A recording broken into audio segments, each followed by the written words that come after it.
পাবনা ১ আসনের সীমানা পুনর্বহালের দাবিতে অবরোধ ও বিক্ষোভ মিছিল অনুষ্ঠিত হয়েছে।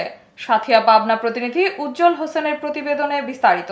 সাথে আছে আমি রাজিয়া সুলতান। আপনারা দেখছেন I1 টিভি। পাবনা ১ সংসদীয় আসন পুনর্বহালের দাবিতে ঢাকা পাবনা মহাসড়ক অবরোধ করে বিক্ষোভ করেছেন পাবনার বেড়া উপজেলার বাসিন্দারা।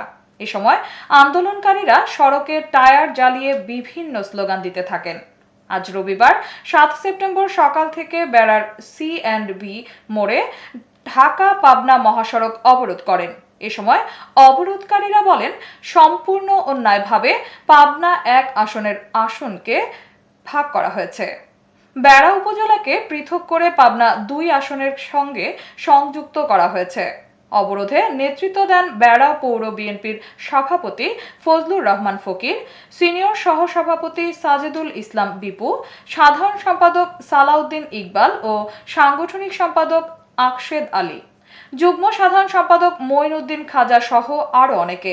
এদিকে সাথিয়াকে একক আসন ঘোষণা করায় দীর্ঘদিনের শোষণ ও নির্যাতন থেকে রক্ষা হলো বলে দাবি করেন সাথিয়াবাসী।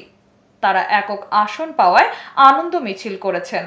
এ বিষয়ে বেড়া মডেল থানার ভারপ্রাপ্ত কর্মকর্তা ওসি AKM হাবিবুল ইসলাম জানান, সীমানা পুনর্বহালের দাবিতে অবরোধ করে বিক্ষোভ মিছিল করেছেন লোকজন। পরিস্থিতি আমাদের নিয়ন্ত্রণে রয়েছে।